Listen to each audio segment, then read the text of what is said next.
Okay,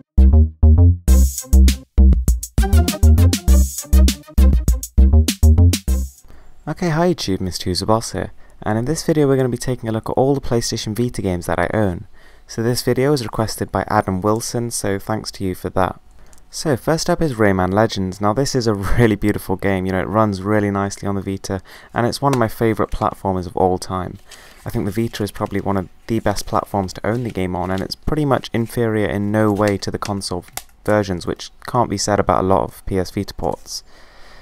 Next up we have Sonic All-Stars Racing Transformed, which is a fairly good kart racer. I mean, I got the limited edition version, but really it makes no difference. The frame rate is fairly solid, it's got a fairly decent campaign, and the graphics are quite a bit nicer than the 3DS version. But it's a fairly big downgrade from the console game, and it doesn't quite feel like one. But altogether it's, a fairly nice Mario Kart substitute, and I'm fairly happy with it.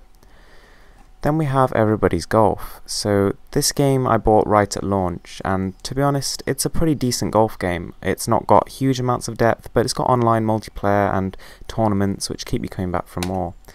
The actual gameplay is pretty solid, and the graphics are sort of okay. I mean, when I initially saw the NGP being demoed, they showed that game, and it looked better than it actually does, but it's fine really. And then Rayman Origins, which is again a really good game, and a port that runs nicely on the Vita.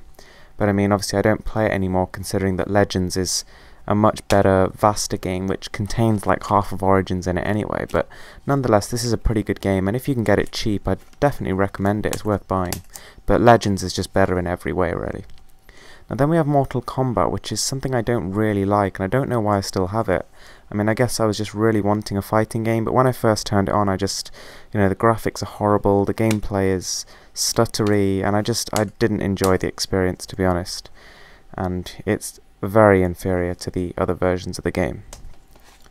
And then we have Final Fantasy X and X2, which are two games that I've never really gotten into. I tried playing the first one for about 5 hours or so, and I don't know, maybe it just requires more time, but I didn't get my teeth sunk into this one.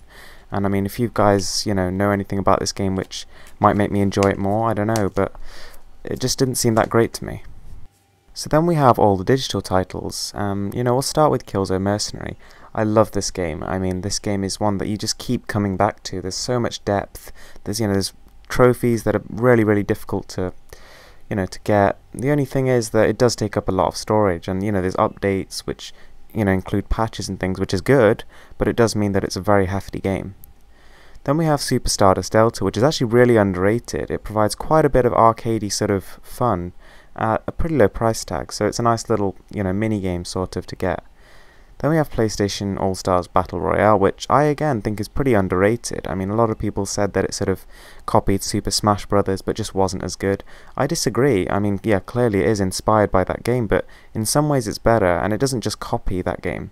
I mean, it's got its own unique elements that, you can only kill enemies with special attacks and that kind of thing, and it does work. The online is quite diverse, it's challenging, and, it feels like a frantic experience, which is what it's supposed to. Then we have Soul Sacrifice Delta, which, as you may already know, is a really good game. It's told in sort of a storybook fashion, it's fairly interesting, but my only complaint is that you sort of constantly, after every single mission, it takes you through another sort of 5 minutes of story, and it sort of breaks up the experience a little bit. But nonetheless, this is a great sort of hunting / monster killing experience with good graphics and, a solid frame rate. So we also have Frobisher Says, which is just a totally weird but kind of fun little game, and Pixel Junk Monsters, which is, it's a game I really enjoyed on the PSP, and when I heard it was being remade, I instantly said I'm going to buy it, so I bought it, but honestly it's pretty much the same game, and I haven't really played it that much. Then we have Little Big Planet Vita, which, yeah, it's a good game, but I mean, I think it lacks the polish of the console versions. It just didn't feel quite like them. And in a way I sort of found the touch controls a bit annoying, and for some reason I haven't played that as much as I thought I would. And then I also got Muramasa Rebirth, which I'm yet to play. I just got it for $7.99 on the PSN store sale. And then we've got a couple of mini-games, and I've got Monster Hunter Freedom Unite, which is probably my favourite PSP game of all time.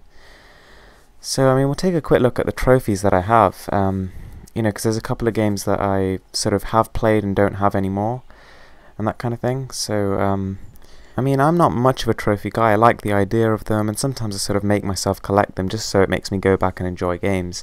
But I mean, Guacamelee is one I really destroyed. I love that game so much. I mean, if you haven't played it, you really have to. It's such a refreshing experience, and it's really challenging and fun. You know, there's been also games like Gravity Rush, which I've played, completed, but I just don't have installed anymore because there's nothing really to do once you've completed the main game. Assassin's Creed 3 Liberation was, again, another pretty decent game. The actual mechanics of the game worked beautifully. The only real problem was the ridiculously low frame rate and not so great multiplayer. Smartaz was a pretty fun distraction and actually quite similar to the DS game Dr. Kwashima's Brain Training, which was, you know, fairly nice and a nice break from the other sort of action/shooty kind of games. And then we had the disaster that was the Jak and Daxter collection. That was just horrible. I don't even want to talk about it. So yeah, that's pretty much it. That's my PlayStation Vita. I hope you liked this video, and I'd be interested to hear what's on yours. What's your favourite game that you have? Thanks for watching, guys. If you like this video, please give it a thumbs up and subscribe for more.